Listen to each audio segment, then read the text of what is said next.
It's the Slated podcast, they don't have any friends. They pair a film with another film. I don't watch cartoons because they're for children. And they are both It's the Slated podcast. Hello everyone, and welcome to episode 9 plus 10 of the Slated Double Features podcast with your hosts, Joshua Francisco Mitchell and the devil himself, Matthew Vivian. Hello, Matt. Hello. What's that maths you're doing there? What's 9 plus 10? What, not What's 9 plus 10? 21? You're stupid. Come on, you don't have to embarrass me. I'm sorry. I didn't mean to. Right. So you've obviously just heard the theme tune, I'm assuming. Yes. Well, we didn't. Yes. We did. Here we go. Play it, but the audience has heard it. Matthew Vivian Gate, Lake Weary Gate's coming out. Right. I have some beef. So, as the song says, maybe you haven't heard our past episodes, but it quotes in the song, I don't watch cartoons. That comes from me. I don't watch cartoons because I'm not a child. And it is addressed to me by a listener that our theme tune is a parody of the Adventure Time theme tune. I watched the Adventure Time theme tune because they sent it to me. That show is for babies. How on earth could I have watched that? That was the most childish thing I've ever seen. I like our theme tune; it's good, but I don't want a parody. I don't want a parody. I'm sorry, you did a great job, but I like originals. Now, I think clearly you've been bamboozled by the fact that you completely disregard a certain area of the industry. No. I think you've been played, my friend. Well, look, I'm half joking because I do watch the odd cartoon and I like them, and you can do adult ones and they're really good. My mate's band, Sneaky Goblin, when they were doing a practice session, did a new one for us. Well, they just picked one of their songs and they changed the words to Slated and podcast. I'm going to play it, and it's terrible quality. Oh. I think they're just warming up.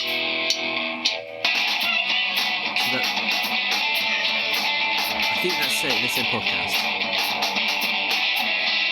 They might be saying Slated. They're saying either Slated or podcast. I can't really hear. I can't actually hear you over this. It's quite loud.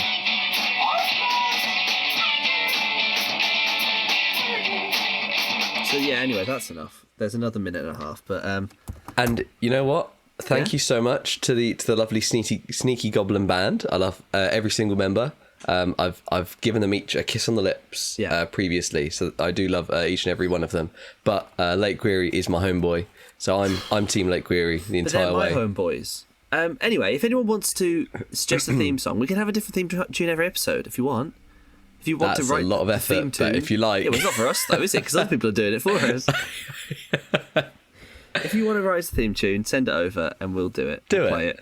Do it. As you can tell, it doesn't need to be of high quality. Anyway, it's a bit of a subversive week this week, as I am the one who's ill. So we're really mixing it up. We thought episode 21, we need to mix up the formula. Yeah, you that's rude. You look like in The Walking Dead when someone gets bitten by a zombie and they're like sweating. This is me sweating, getting up at 5 o'clock tomorrow. That's what I'm sweating about. That's not fun. Recording at 9 o'clock at night. Getting up at 5 tomorrow. That's the life, baby. That's miserable. That's showbiz. So how are you then? Not good? Well done. How was your Easter? We've just had Easter. Oh yeah. Friday, how was Saturday, Easter? Sunday, Monday. Jesus visited, which was lovely. Always nice to see him. Yeah. I got Wait, a couple he of comes eggs. round to your house? Oh yeah, where did the eggs come from? Someone hasn't read the Bible. But other than that, it was lovely. How was yours? It was really fun, yeah. I went up to Scotland. I went to Edinburgh. I went to Glasgow. I had a lovely time. It was really good. And you got a Glasgow kiss, didn't you? Oh, what? What's that? A Glasgow kiss? Is that like a glass to the face or something? It's a headbutt, yes. Oh, okay, that's fun. Oh, good. And you're back in the real world? I'm back in Brum? Now. Yeah, Nice. I flew from Glasgow to Birmingham earlier. I tell you what, now, look, I am not advocating for this at all, but the security in Glasgow's airport is appalling. Like, there's none. I never need to show any ID. I was like one of the last to get on the plane because I was trying to work the vending machines because they weren't working. And I walked outside onto where the planes are, and I was like, well, there's no members of staff here, so I'm just going to take a wild guess that this is my plane. And I sat on, and quite frankly, if they'd shut the doors and go like, right, this is the flight to Mumbai, I would have just had to go to Mumbai. But it would have made a good story. But no, I went to Birmingham. I watched Possessor, well, half of Possessor, in Glasgow Airport in a Starbucks on my phone. As it was meant to be seen. That's cinema. Yeah, that's Voila. the way Brandon Cronenberg intended. We can run a yeehaw. Yeehaw! Right, what have you been watching? What have you seen? Oh, wait, what? You What? first? What, Please, you first? You first. Please. Go on, you first. Okay, well, I'll go first, because in the theme of the cowboys, I've watched something which is like a little bit cowboy-y, like the main guy's like kind of a cowboy, like sort of, or used to be. Doesn't wear the Theme hat of anymore. cowboys? He doesn't... Oh, yeehaw. Oh, right, I'm with you. Okay. He doesn't wear the hat anymore. I watched The Walking Dead, The Ones Who Live. I'm guessing... Coral. I'm going to hazard a guess. I'm going to make a prediction. I think you're one of the people who watched the first few seasons of The Walking Dead, then gave up. That's correct. Yeah. I watched up until the governor, when they moved in with the governor. That's when I thought you would give up. You just give me those vibes. Which is weird, because that's a great time. That's a really good part of the show. I watched the whole thing, and this is basically just a continuation. It's basically like season 12, 11 and a half. Only 6 episodes, should have been more. It's really rushed, but I liked it. It was good. It's weird because when it was going on, we didn't... Because it's 3... Basically, The Walking Dead ended, season 11, but it didn't really end because the main characters go into 3 different spin-offs. So the story kind of carries on. Okay. But the other 2 were like really unnecessary because they're characters who we'd seen so much. Like Maggie and Negan, like... They'd just been having the same conversations over and over again for years, so I really don't need to see any more of that. And it actually was resolved really well in the finale. Daryl never had much... we don't need to see more Daryl. He's great. Carol, great. We really have done everything we can do with them. But actually their show's all right, because it's like new characters and it's in France, which is a bit different. Anyway. So French zombies. French zombies, yeah. Which is quite cool. That is a new spin. And we get to see, that's where the apocalypse started. We get to see in episode 2, like, I'm only halfway through the series, but we get to see like the start of the apocalypse on the night it began. It's pretty cool. Anyway, The Ones Who Live, Rick and Michonne, they both left the show, and now this is what they've been doing. Yeah, I thought that. Rick was taken away by some baddies. Michonne, that was in season 9. Season 10, Michonne goes off to find him because she finds out he's still alive. They all think he's dead. She finds out he's alive, goes to find him. This show is her finding him and then them trying to get home to their children. It's weird because we didn't know if it was going to be multiple seasons or just one, and it set up so much that it's sort of, by the point that got to the finale, it's like, this is going to go on for a few years because there was so much going on with the villains, this huge empire they needed to take down. It was really interesting stuff. And then in the finale, they basically just conclude the whole thing in a radio announcement, like monologue, like exposition. And then they do one final... Killers of the Flower Moon. Yeah. It's like, and then they do like one final scene of what we all want to see, and it's kind of like, it's almost as if it got cancelled. It's like they had a second season planned and they stopped suddenly, last minute just reshot. It's like the last scene. It's kind of a spoiler.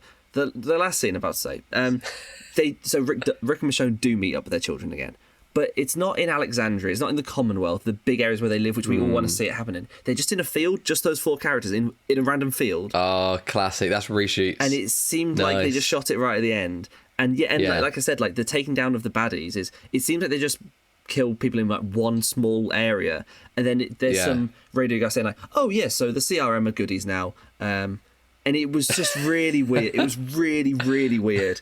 But I think they retroactively probably could do another series, and I'd like them to. I'd like them to do season 12, to be completely honest, because I want to see the full reunion. I want to see Rick in his heyday again. But no, it was good. It was mostly good. Episode 4, written by Denai Guerrero, who plays Michonne, award-winning playwright. Brilliant writer. That was a really interesting look into Rick's character. So different to what we've ever seen before. The whole show, actually, the only great. Yeah, carry on. The thing I would tune into The Walking Dead for, you know, like you watch Game of Thrones and they've got those little keys. Like, I know what I'm going to get with the Game of Thrones. Yeah. I know what I'm going to get with the Succession. Yeah. So what I would expect going back to The Walking Dead is it just being unbearably boring. So do they manage to translate that over to the 3 spin-offs? It's weird because you're like the guy who watches boring stuff, and I'm the guy who has no attention span, and yet I actually really like The Walking Dead. Granted, I'm currently on season 8 with my mum, and nothing happens. But yeah, I just think like it's good because Rick is different. He's been missing for like 8 years or something in the show's universe, and the very first scene we see of him, he's trying to escape the baddies. He's handcuffed and he chops his hand off. And it's like, oh, this is crazy. This is like, and then the next scene he attempts suicide. And it's like, this is Rick unlike we've ever seen it before. And it's super interesting. Anyway, I've talked about that enough.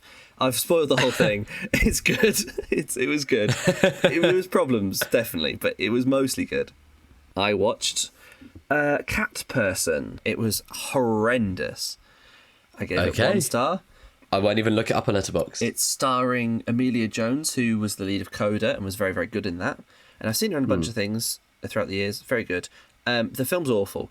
It's basically about a 20-year-old girl works at a cinema and like a, I think, 32-year-old man. She sort of has a bit of a romance with him, and she's like thinks he's creepy, and it's about the paranoia of like, is he going to murder her? And we think it's going to lead towards him being a murderer, and it's actually more about the paranoia. Because he's a bit of a creep, but he's just a normal bloke. And he's a cat. And he's revealed a cat. At the end. He's a cat. He shapeshifts into a cat like Professor McGonagall. That's sick. He's a skinwalker. Fair. Okay, I shan't be watching that either. I watched Men in Black. Brilliant film. The first one? First one. Really good. I think it's excellent. I used to act... as a kid, I always used to pretend to be Edgar the Bug. What's his name? Vincent D'Onofrio's character. And I'd do impressions of him for my mum, and I'd love it. He is so He's good. so good. He looks, a great performance. He seems like a bug inside a man's skin. And I, as a kid and as an adult, love it when people wear other people's skin. I love the Slated in Doctor Who. Just the idea of an alien in someone's skin is so sick. Yeah. But yeah, it's really fun. Like every part's iconic. It's only 90 minutes. It's so sleek. Every scene's iconic. Every line. It's brilliant. And also, the effects hold up so well. I didn't think they would. Like, I need to rewatch it. All the prosthetics, all the miniatures are fantastic. Yeah. And they use CGI very sparingly, but actually it really holds up. Like, there's only a couple of shots that are a bit janky. Interesting. Everything has that same, like, sliminess to it, the practicals do. It's really good. And then I watched the first half of Men in Black 2, and it's the worst CGI I've ever seen in my entire life, and it's really overused, and it looks horrendous. So yeah, the first film... You turned it off when Michael Jackson turns up, didn't you? He's in the first one as well. He's in both of them. Is he? Yeah. Oh no! But yeah, no, it's just brilliant. I think it's a perfect movie, to be honest. Men in Black. I watched The Hangover. That's pretty good. It kind of feels like an Always Sunny episode, I think, but it's pretty decent. I watched A Star Is Born for the first time. Oh, the Bradley Cooper one. Bradley Cooper one. Yeah. What do you think? Do you like it? Yes, I remember liking it when it came out. It's like the 3rd remake of a film. Is that right? Yeah, I think there's 4 of them. Which is a bit. They do odd. one every like 20 years. Yeah. Yeah, but I'd be interested in seeing the others because they just really are about the time. They're so like individual to the time, yes, to the music industry at the time, and I think that's quite an interesting idea. Like remaking the same basic bones of a story every so often. I mean, have you even seen Taylor Swift? Who?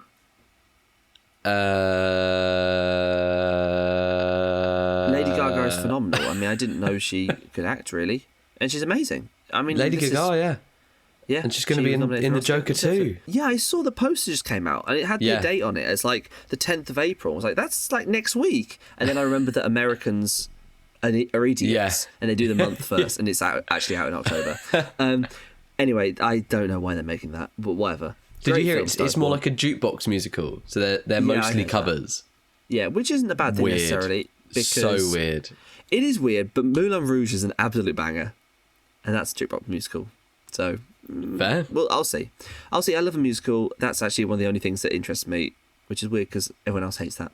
Oh well. I watched The Greatest Showman. That's a film where, right, bad parts. P.T. Barnum was awful. They should have renamed him. And it's so obvious. Just rename. Say it was like loosely inspired by him, but rename the character. And don't pay his estate because he's a disgusting man who doesn't deserve any money. Obviously.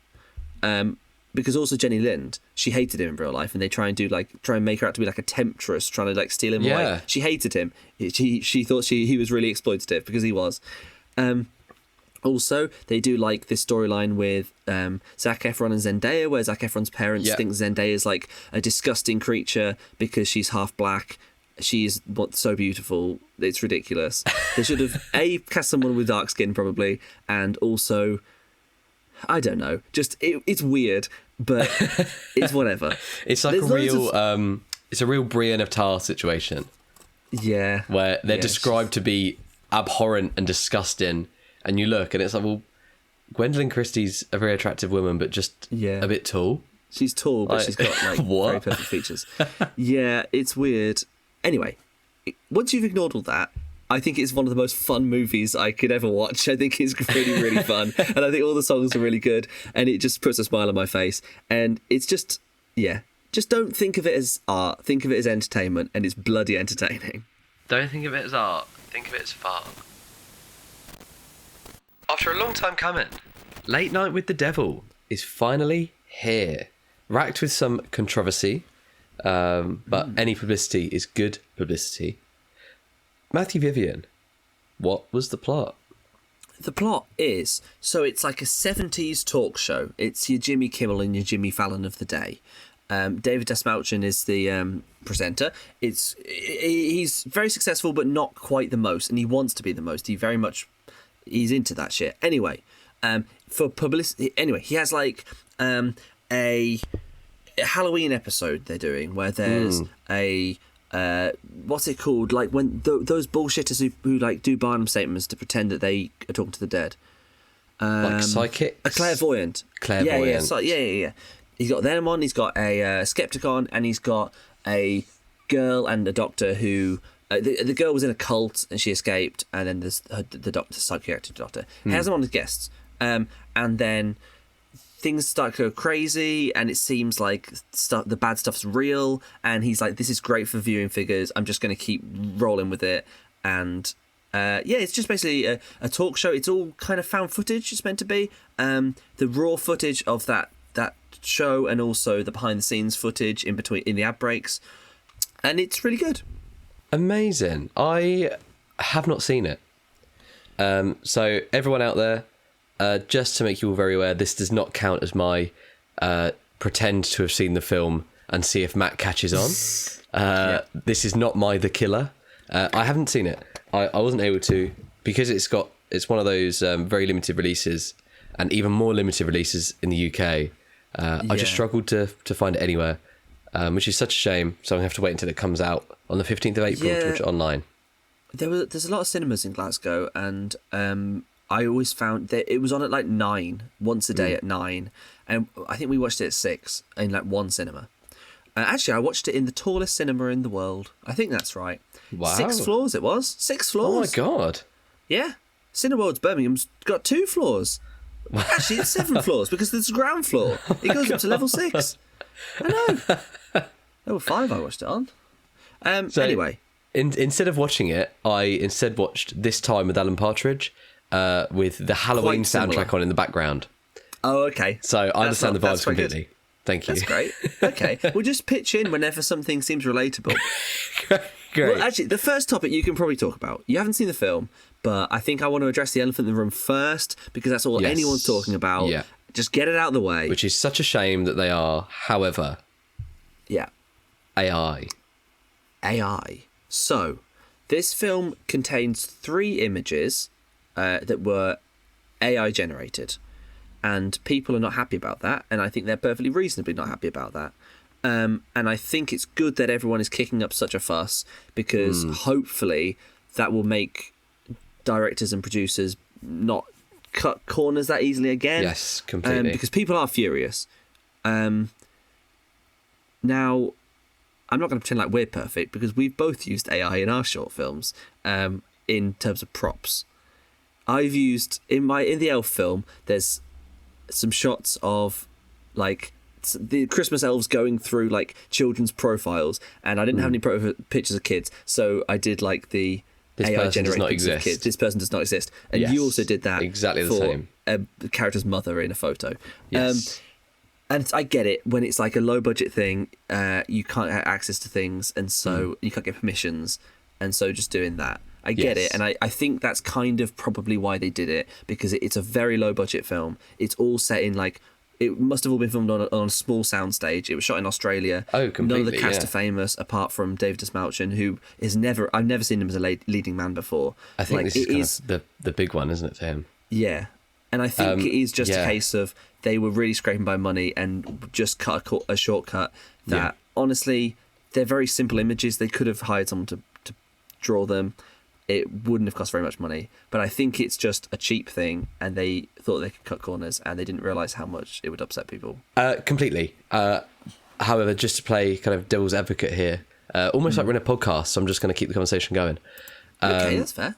The difference between us using this person does not exist is very different to our version of low budget to their version of low budget, where it would have cost True. $100 to pay someone to make 3 still images. Yes. It's just I lazy. should probably say what the images are.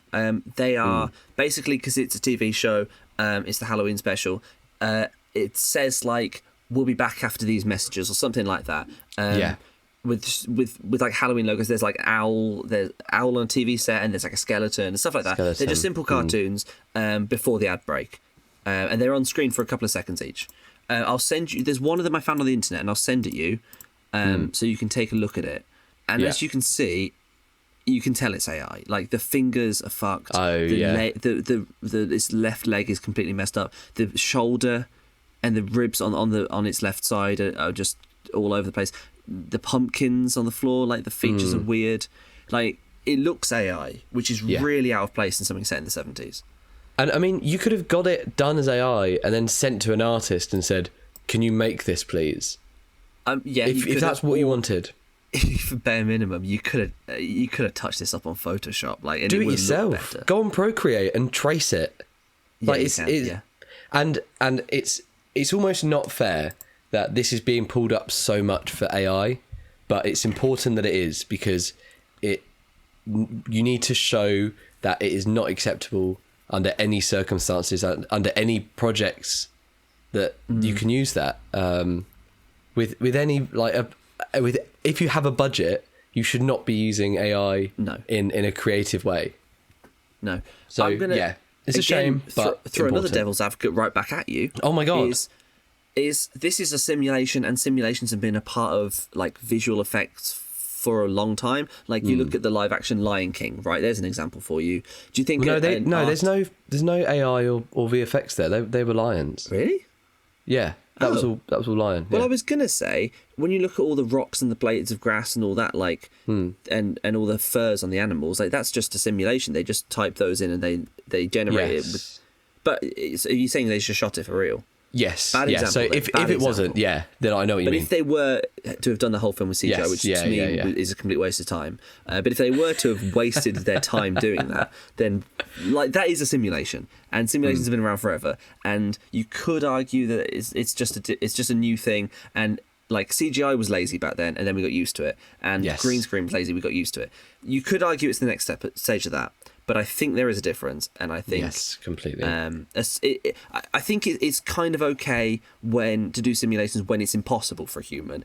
This is very, very possible, and they shouldn't have If you are taking work away from a human being, not acceptable Not good. at all. I agree. However, we have kind of proved the point that a lot of the discussion around this film is around the total of 10 seconds worth of screen time of AI if that. images. However, did you enjoy the film, firstly? I really enjoyed it. Yeah, I did. Good. And everyone it was actually a really packed screening. It was quite a big... Really? Quite a big That's one. really lovely to hear.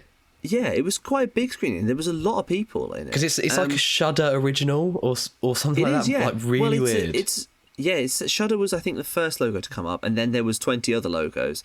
And I love that when you have like an independent film, and the way of them getting all the budget and the distribution is just hundreds of small companies coming together. You've got like Dave Scaffolding. He's there. Skip hire. Like anyone will chip in a bit of money. You've got Tim Vivian's bees. They buzz on screen. I put a $5 in. It said my name for a few seconds. But no, it just shows all the Patreons at the front. But yeah, no, everyone was really enjoying it, and my mate, I went to see it with Gillian. Like, I asked her what her thoughts was, and because she didn't know anything, I just said like, "Can we go and watch a movie tonight? Because I need to watch it for the podcast." And she was like, "Yeah, sure, let's do it." Was she scared? No. Okay. And so she didn't know anything about it. And she was a bit unsure whether you're supposed to laugh, because it starts off being quite funny. In fact, it's quite humorous throughout. And she was like, I didn't know if it was meant to be a comedy or if it was just bad or if it was meant to be a horror because it wasn't really scary. Interesting. People were laughing throughout. Yeah. There's some good gags. It wasn't particularly scary, but it definitely had its moments of creepiness. I thought it was really good, and I thought it was quite original. I hadn't really seen anything like that before. It seems very Eric Andre. Yeah, I'd say that's a similar thing, but it's a lot more of a horror film. I mean, it has, when a girl's like possessed, it's sort of that Exorcist style, like a teenage girl saying rude things. She'll suck your mum, like, and he goes, what? Suck your mother. But yeah, she looks quite similar as well, like the makeup effect. Possibly a negative is that the found footage, I think there are a few bits as it goes on that are maybe not quite as literal, and so potentially it betrays that format, especially when it's still got the same visual style of like 70s TV or like 70s handheld behind the scenes camera. And the cast are great. I hadn't heard of any of them except for David Desmalchian. All of the others are Australian. They all have like basically no Chris film credits. Hemsworth, Margot Robbie. They probably hired them. No, not them. They're not in it. They're not. Kylie Minogue. Afford them. No, they probably hired these people on Facebook in like Melbourne on Mandy. actors. They were on Mandy.com looking for people. They got them on Fiverr, I reckon. But they were really good. They were all great. And the girl in it, let me look up her name. She's like a teenage girl who's is it the titular devil? Well, I guess the girl who's possessed by the devil. I need to look up that actress's name because she's not done anything else. Ingrid Torelli. Ingrid Torelli played Lily, who's like the girl who's possessed. Brilliant. I don't know how she is, but she's like a teenager. So creepy. Yeah. Even when she's not like being possessed, she's sort of a little bit off, and like look the way she stares and the way she talks. It's brilliant. And but yeah, they're all great. The Skeptic's great. David Desmalchian, I've always liked him. He's always great. He's always great. He's great. I think you look a little bit like him. He's got more of like a cheekbone sort of thing. He's got a bit of a longer face. I started taking note of him because I know he's done loads. Like he's one of those actors, a bit like Carl Urban, where he just kind of shows up in a lot. But I really started a lot of good stuff, and he's always great. But he's always a supporting role. Yes, I've never ever seen him lead. Really before. started taking note when he played that blob in Ant-Man Quantumania. I was like, wow, this guy, he's going to be big. He was the best part of the movie. I laughed at every joke involving that blob, and I didn't laugh at many of the other jokes. When he kept saying about holes, I was like, man, I thought that was really funny. That's going to go down in history. He said the number of holes, and then Ant-Man counted in his head, and he was like, yeah, that's right. I thought that was hilarious, because we were all doing the same thing. In all seriousness, he's great. He's great in June. He's great in The Dark Knight. And he's great as a leading man, it turns out. He's brilliant in this film. He's got the charisma of a talk show host. He's sort of... I mean, I don't know the 70s host that they're... I think it's Carson they talk about a lot. Like I don't really know those ones that they based him off. But in terms of modern things, he's got that sort of Jimmy Fallon-ness of very charismatic, but he seems dead behind the eyes. It's very obviously an act. Yeah, and I mean, I hate all of these American talk show hosts. They're like all the same, and none of them are overly talented or funny. And I like Stephen Colbert, and I like quite like Graham Conan. Norton. I think Graham they're the Norton most real. does not Graham give a Norton's shit. without a doubt the best. But yeah. But yeah, no, he's brilliant in that bit, and then him in his like kind of not his on-camera persona, also really interesting, really good. Is it? I don't, joking aside, is it like This Time, where you have the on-camera Partridge and then the off-camera Partridge, and like the politics that are around that? Probably, yeah. I'll watch it. This Time's so funny. Okay. It sounds very similar that you've got him bumbling along during the show, like the live recording, and then they'll cut to a VO, and then it will be the camera will be like out of focus, misframed, and then he'll be talking to his assistant while they're showing the VO, and then it will come back to the show. Yeah, it's a bit like that, yeah. Yeah, and being American TV, they have a million ad breaks, so they get the opportunity to see off camera quite a lot. And you see the producer and I guess like the floor manager, and his co-host. He doesn't get along with as much as he does on camera. There's not much more to say. I'm not going to spoil it. I think give it a watch. I think it's really interesting. If you can see the limited release, do. If not, wait till it comes out on Shudder or if it gets picked up anywhere else. What did you rate it out of 5? I give it 4 stars. That's really good. That's lovely. Yeah, I think if it was scarier, I'd give it more. And if they didn't have the AI images. But honestly, yeah, I mean, there wasn't much to fault with it. It's not very long. It's like 85 minutes. And I was just gripped throughout. It's really good. And I want to see more from these directors if they don't get cancelled for using AI. Amazing. I'm very excited to watch it. I obviously didn't see Late Night with the Devil, and any haters out there that would say that I was too scared to watch it, you're wrong. I think you're a pussy. I think you're too scared. Don't you dare say that I was an adult man. I just couldn't find it anywhere. I think you were weeing in your pants. It's only 15. It's not even an 18. I think you tried to go in, and then like it says Shudder on I wear screen, adult nappies now. I don't wee anymore. I don't wee anymore. You weed through them. I didn't. Shh. So I decided, what could I watch that is equally as scary? And what is scarier than Jamaican politics? I watched Bob Marley One Love. Did you? Wow. Yeah, sorry, I'm eating a bit of Easter egg. Yeah, okay. I was kind of interested in seeing the film, and then no one really talked about it, and it went away, and I was like, I guess I'm not watching that one then. Yeah. Tell me about it. It has the man from Barbie in. It's got one of the Kens. It does. The quiet Ken. He plays Bob Marley. And imagine a film that is extremely boring and very long and made me turn it off halfway through. That's Bob Marley One Love. And there's nothing scarier than that when it comes to films. And I gave it 1.5 stars. That's brilliant. Yeah, that's the worst thing a film can be is boring. And it was so God, there bad. are plenty of them. Okay, it's like, so what's wrong with it then? Well, it's like, aren't they turning Live Aid into a film? So it's all based around, it starts with like black text about Bob Marley. Like, he came from humble beginnings and then he became Bob Marley. Then why don't we watch that in the film? I don't need that in text. It's just text, I know.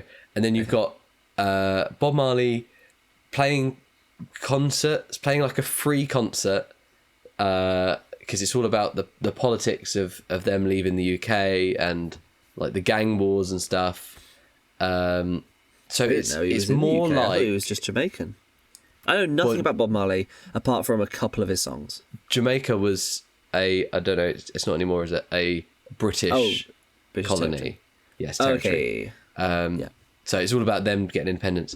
It's similar to Maestro, where it's the first half. The least interesting part about isn't about his music. Life. It isn't about him. It's about a weird political thing that he did, almost to like justify that he's more than a musician.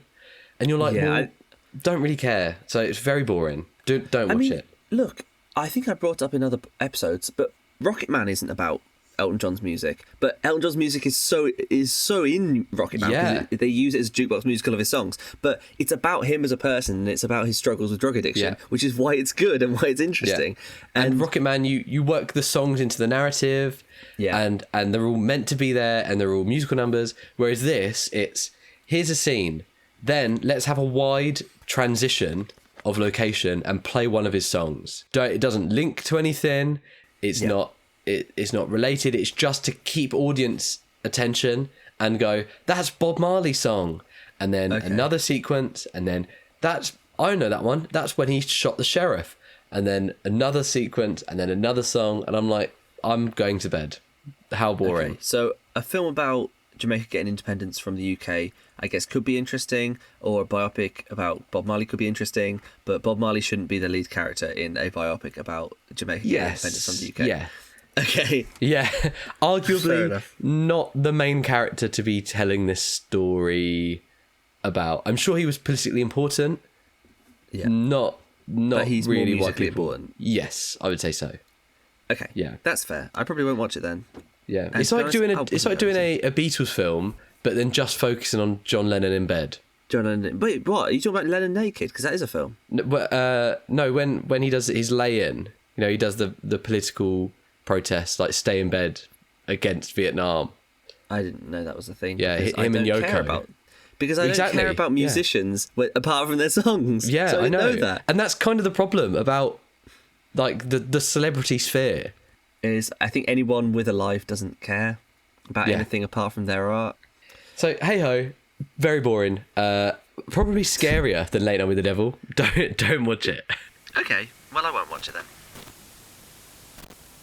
Do you like flashing images? Yes. Do you like blood? I have some. Do you like willies and nudity and stuff? Again, I have one. You got one, yeah, that's fine. Do you like body swap movies? Like Face Off? I love Freaky Friday. Freaky Friday, that'll do. Or like body snatchers, I guess more like. And no, I like Freaky Friday. Okay, Freaky Friday, that works. Okay, well you're gonna love Brandon Cronenberg's Possessor. Yay! Do you want to give the people at home a bit of a summary? Just a little brief one, because they've probably seen the film if they watch this review, or maybe not. I don't know. Possessor, yeah, it's a really interesting one.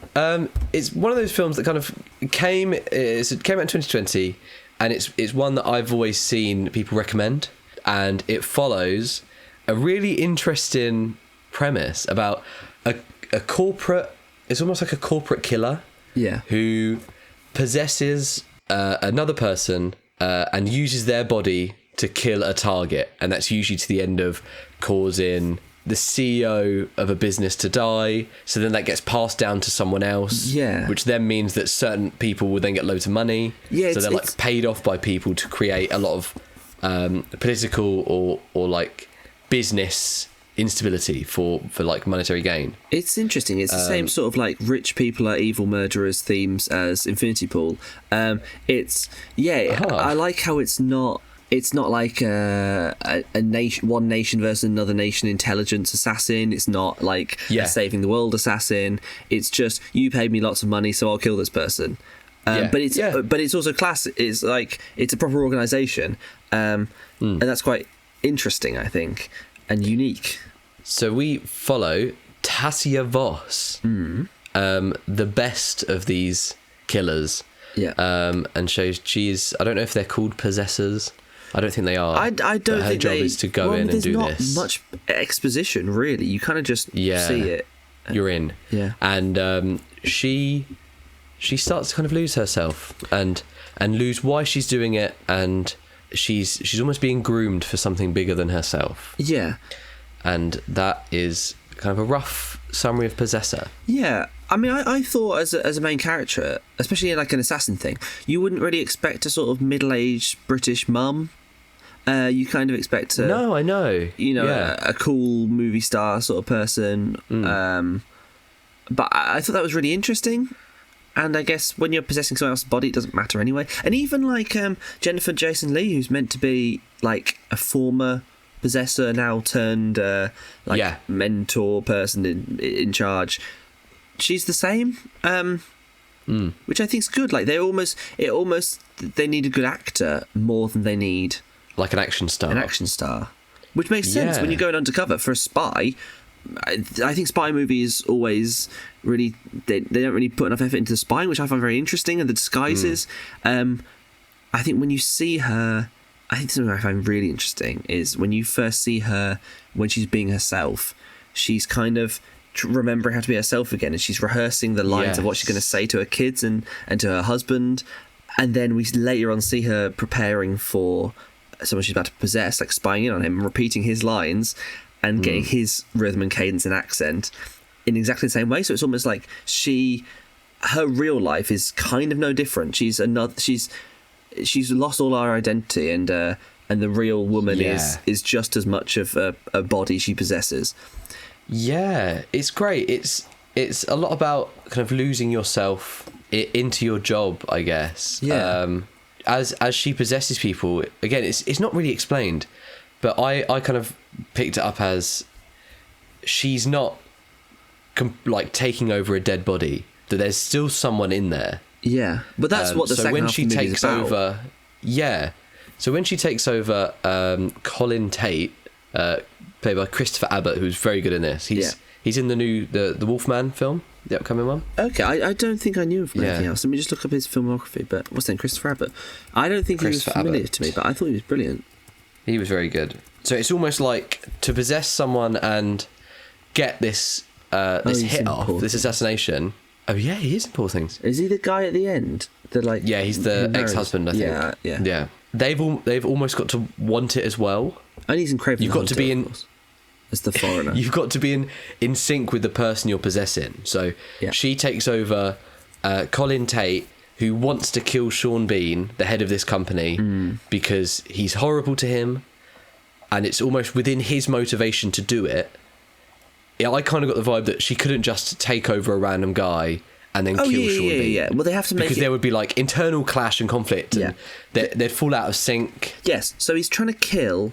Well, she's trying to kill. Whatever. He's trying to kill Sean Bean, who's the businessman, Bean, and also his daughter, who is the body she's taking over's boyfriend, and the woman is Thomas Middleton, who you've worked with. From Lord of Misrule. Lord of Misrule, which isn't on her Wikipedia page. I think maybe she removed it because it was showing her up. Because it was rubbish. Is it? That's sad. That's really sad. It is sad. Well, I hope you had a fun time on it at least. Yeah, the week I had was great. Directed by Brandon Cronenberg. Most recently did Infinity Pool, which, as you said, is very similar. Rich people being rich and not really caring about anyone but money and power. Yeah, it's very thematically similar, and I think it's also incredibly visually similar. This was his second of 3 films. I've not seen this. What's the first one called? Like Antiviral or some shit. Antiviral. Yeah. I've not seen that. But I've seen Infinity Pool, and I saw a short that he did, which was called. Oh God, it had a really long name. Please speak continuously and describe your experiences as they come to you. That's exactly what it was called. Yes. Oh my God, I've just seen Possessors takes place in 2008 for no reason. That's weird. Anyway, that's weird. It just says at the start of the plot summary on Wikipedia in an alternate 2008. What a weird film to set a period drama in. For no reason. I guess you can't do COVID because that would be weird. Although they do have some masks in the movie, some good mask effects. What was I saying? That film, that short he did with the long name, and Infinity Pool, and this, very similar visual style. Lots of flashing colours, flashing lights, like things that are a bit more abstract than literal, and lots of blood and guts coming out, and he's not done very much so far, and I kind of hope he branches out his style a little bit because I think people might get sick of it, but I do like it a lot. Yeah, I mean, taking those skills, the flashing images, the quick cuts, the colours, great like head mushing that effects, was cool. and like melting and great. That it really sells the dissonance that she's going through. Yeah. Because she's struggling to be very clean and disconnected from everything. Yeah. Her boss seems to think it's because of her family, that she can't like make a clean kill. Yeah. She has to be very savage about it, and then she can't kill herself and sever the tie afterwards. I mean, that was quite an interesting feeling. Yeah.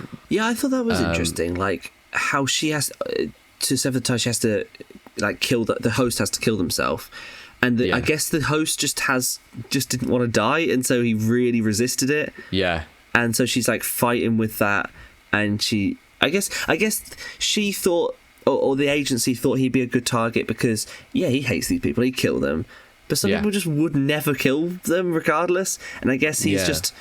Maybe he might seem nasty, but he actually isn't a bad guy. And he was the wrong person to pick. That was interesting stuff. Can I just go back to what you said about masks? Yeah. Interesting motif, where her taking off the mask, having a mask of herself... Yes. Not meant to be taken literally, but it's sort of in her mind. Her with like a distorted mask of... what's the actress called? Andrew Riseborough. Yes. Her face. Brilliant actress. Really good. She's great in this. That's the poster. Like a distorted face with the hair all fucked. Every time I've seen this poster, until I watched the film, I've thought, that looks like Theresa May. And I've always thought of this as the Theresa May film. I've just, in my head, I look at it, I go, that's Theresa May. And then I have to remind myself, no, it's not. It's a mask. It's a deformed mask that's coming off someone's face. I mean, she's got long hair, but the top half looks like her bowl cut that Theresa May has. Yeah. It does, actually. And she's pulling that weird, like, gurn that she pulls sometimes. God, what a comedic Prime Minister Theresa May was. Classic. It's weird. I went into this. The poster is... like very frightening. Interesting. Yeah. It's a very frightening poster. It is. And I went into this expecting more of a horror than it was. Yeah, it wasn't scary in the slightest. Yeah, No. it was just it's more not, of a thriller. It's not possession in the horror sense. No, but I mean, it's similar themes, kind of. But it's like a living person possessing rather than a dead person. Which is quite interesting. But yeah, you're right. It's science fiction like thriller, I'd say. Yes. Did you prefer this or Infinity Pool? I definitely preferred Infinity Pool because I thought Possessor was good, and I thought the first half an hour, like, I was really like, these are really interesting stuff. I haven't seen this before. Interesting themes, and I kind of felt past that point like, yeah, I get it. Like we've kind of explored this. Yeah. I mean, later on you have like this struggle. I was expecting like another jump. Yeah, then, I thought he'd be like one mission, then we see another mission. Mission. I didn't think we'd stick on that guy. I thought it's almost a good idea because I know one of our future projects that we really want to tackle is to do almost like a loosely linked anthology film. Yeah. Where us and a couple of other friends, a couple of other directors go off and make shorts that are almost show run by someone. Yeah, I'd love to do that. As a nice way to get high production value for a feature that has no budget. And Possessor is almost... that's what I thought this was going to be. Yeah. That you start with the opening scene with one scene, and then you have an opportunity to do like that shorter story with Sean Bean, which then concludes, and you learn something else about her, and then she goes into the last one. Yeah, but I thought we'd see more of her spend the rest of the film doing different jobs and yeah. I'm with really, you on that. Andrea Riseborough, although she's the main character, it's really Christopher Abbott most of the film. Well, yeah. That he's playing her. He plays the part most of the time. Yeah, which is it's weird. It's weird to get your head around because it's the same character and he plays it so well as the same character. Well, he plays it so well. He plays it so well as different characters. He plays it so well as the actual guy and as her taking over his body, and to different levels. Like it feels different when she has more control and when he has more control, and when she's like trying to act like him a little more. That was interesting. So that's what I'd say about the film is I kind of feel like I trailed off my interest when it didn't set up anything new stuff. I mean, it was such an interesting concept, but yeah, they showed so really much of the concept at the start. And I don't feel like they added as much. What was he do? What I don't get is his job is to put on a VR headset and look at curtains. What does that mean? What was that all about? That's what Sean Bean's company does. Yeah, but I don't get that. I think they must own the cameras and or like some form of Facebook, Apple, Amazon. Yeah. And so he's going through webcams and seeing buying habits. So his job was just going through and seeing what is the most popular type of curtain. But whereas we could have... Yeah, so it's like... that makes sense. Also, so I watched the first half of this movie on all four, and then I got frustrated with the adverts. And then you bought the second half and watched it straight through. I bought the DVD. Yes, and then you I did. watched it. Anyway. And you played it on your phone. Yes. Yeah. Anyway, I watched that scene where he's looking through the webcam and there's some naughtiness, and the all four version is different to the DVD version, which makes me think it's British versus American values. What did you see when he saw the rudeness. Man eating out woman. That's Sexually not pleasuring. the all 4 version. That's the censored version. The all 4 version, you graphically see everything. You first see him fully out and up, and you see her fully, and then not covered in an angle, and he's not doing mouth stuff, and you see it all really graphically. Yeah, really. And then then that's I was trying to find where I was. It was that censored one. Oh my god, I'm gonna have to rewatch it. What the frick? And then rewatch it again, probably. I reckon. Yeah. It's weird. I need to buy the DVD. It's What's weird going how they on? did that. And also, like, that scene was longer in the one on. I mean, Channel 4 is just. I mean, it's they love naked it, don't they? attraction. They love It's all embarrassing bodies. No one wears clothes on Channel 4. It's all smut. It's all freak show smut. I just watch ITV game shows. That's all I watch. Well, I do like The Chase a lot, actually, and I'm gutted that I'm going to be in Corfu. I'm going to be in Corfu when Anne Hegarty, the governess, is in the Old Crown in Birmingham. Because I'm trying to collect. I'm trying to go to the pub quizzes of all of the chasers, and I missed the Dark Destroyer, and now I'm missing my favourite, the governess. Bro, don't go. Well, no, I want to go to Corfu. Maybe she'll be back. First world problems. Anyway, let's talk about spoilers. There's one spoiler I want to talk about. All right, let's go for it. The ending. Okay. Little baby, shot in the head. Yeah. No, shot in the chest. Yeah. Sick. That's what I love. It's quite funny and cool, actually. And she completes her arc, I guess, which is letting everything go, letting her family go, and becoming fully dedicated to the life of corporate assassination. Well, yeah, because it ends with her doing that test again to see what's real and what's not, and so basically it just implies she's going to do another job.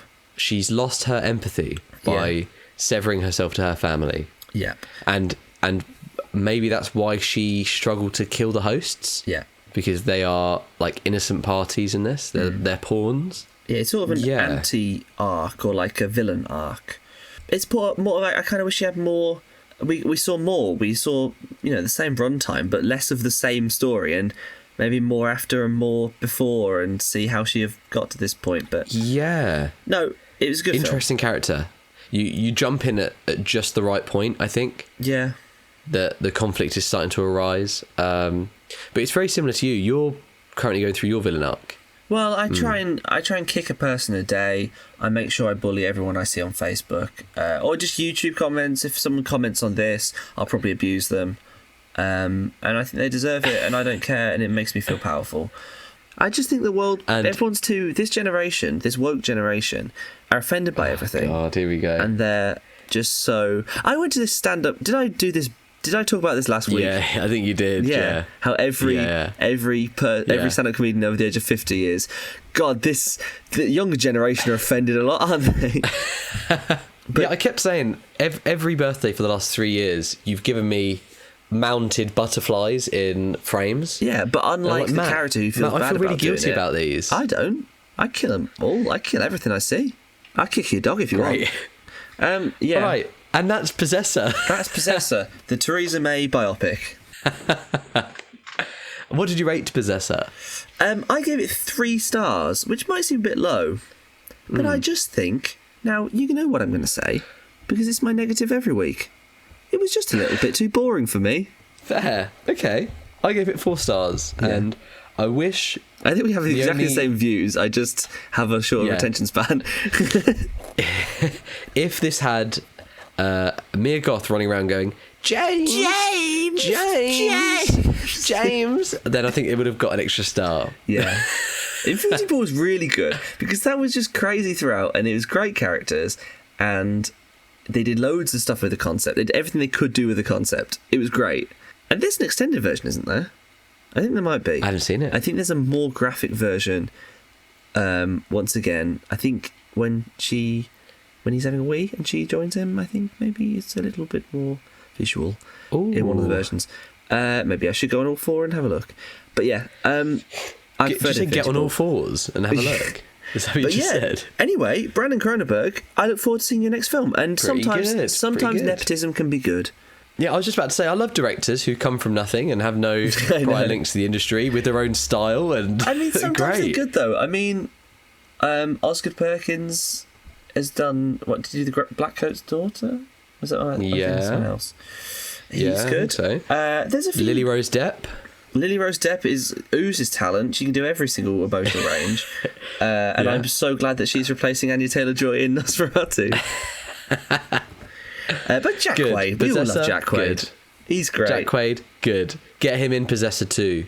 Anyway, we rambled long enough, and now we need to edit this. Anyway. So let's stop talking. It was alright. It was a decent film. Quite spooky.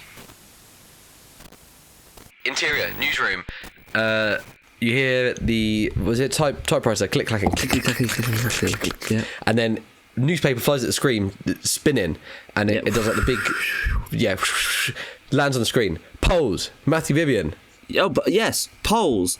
I'm going to talk about some of the polls that are on YouTube last week. If you are subscribed to us, which you should be, you'll see it in your subscriptions. I just do a poll asking movie questions, your views on the movies we talk about, and some other stuff. And what's your favourites? And just vote in them. Tell your friends. And I'm going to talk about what people thought about Ghostbusters Frozen Empire, which is the last episode. Ooh. So the options are: Busting makes me feel good, Busting makes me feel okay, Busting makes me feel bad, and there's a new Ghostbusters movie. Which, speaking of, that's the most. There's a new Ghostbusters movie. No, yeah, there is Ghostbusters 6. God. What we on? Right. Yeah, Ghostbusters. Anyway, 46% of people haven't seen it. 13% of people said it was bad. 28% of people said it was okay, and 13% of people said it was good. So basically, most people thought it was okay. Which I think I'd agree with. It was fine. Oh yeah, we did a poll to see what I should watch in the cinema this week, to see what we should do an episode on, and the winner was Godzilla x Kong: The New Empire, which we vetoed because it looks terrible. And we did Late Night with the Devil instead, or rather I did, and you didn't bother to go and see it because apparently this channel isn't important. No one really voted in the Ones Who Live poll, but most people thought it was pretty good. And that's it. That's all there is. So I'm going to do a poll. Vote on the YouTube channel.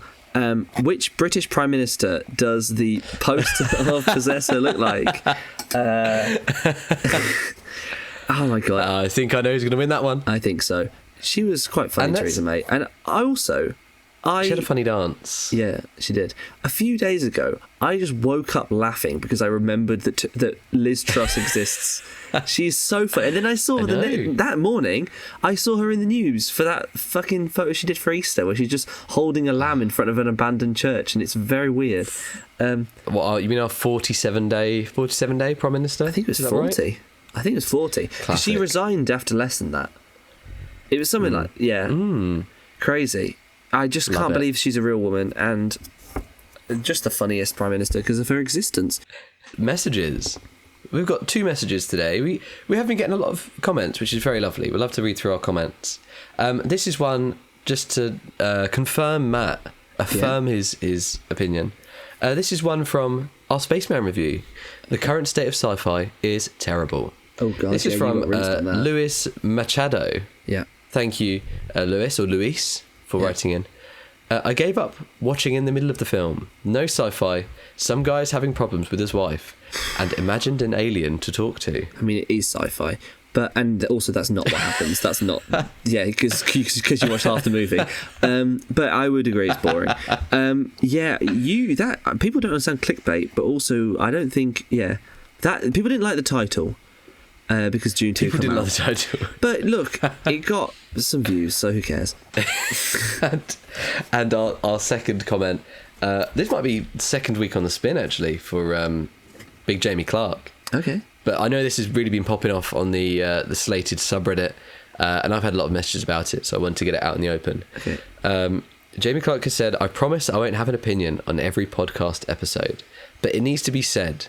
It's a tragedy that Matt didn't acknowledge Slyman as the top tier joke that it is. Right. That's Slyman from Ghostbusters, a misunderstanding of the character Slimer from a very silly Caitlin Moriarty. And I completely agree with Jamie Clark. The fact that Slyman wasn't immediately picked up and ran with was a travesty. And I think it's just to a wider issue of you never running with my jokes. So should we talk about that in the podcast? Yeah, I mean, I will admit I haven't got the best improvisational ability, the whole yes and. But to be completely honest, I just didn't think it was very funny. I just thought, yeah, he's called Slimer, or is he called Slyman? I couldn't think of anything to add up to that apart from she thought he was called Slyman. Right. Let's do yes and. Let's do some improv thing. So I'll do the Slyman, and then you've got to do yes and. Okay. Matt, wouldn't it be really funny if Slimer was called Slyman in Ghostbusters? Oh, Slyman? Why stop there? Why not? Slian? What's the name that? What next? Go.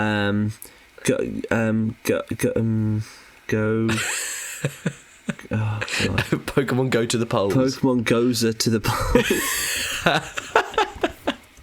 And there you have it. And that's why we are podcast hosts and not anything else. I don't know. I just don't do that Matt. stuff. Thank good. you for yes-anding there. That was great. Is that all the messages? Yeah. Does anyone ever That's recommend it. any? That's us. Anyone ever put on like Spotify or anything? Any suggestions for cursed double features? Ever? No one has ever done. Oh, other than Jamie Clark, no one has ever sent through any cursed double features. So Crazy. please send them through. Okay, well, Josh that's West, I know fine. you're out there. Josh Yeah. West, send us through some cursed double features. Okay. Cursed double features. Cursed double features. Ooh, I've got a couple. I've got 3 for Possessor and 2 for Devil, That's which fun. I haven't seen. That's weird because I don't have any for the film that I have seen, but I've got 3 for Possessor.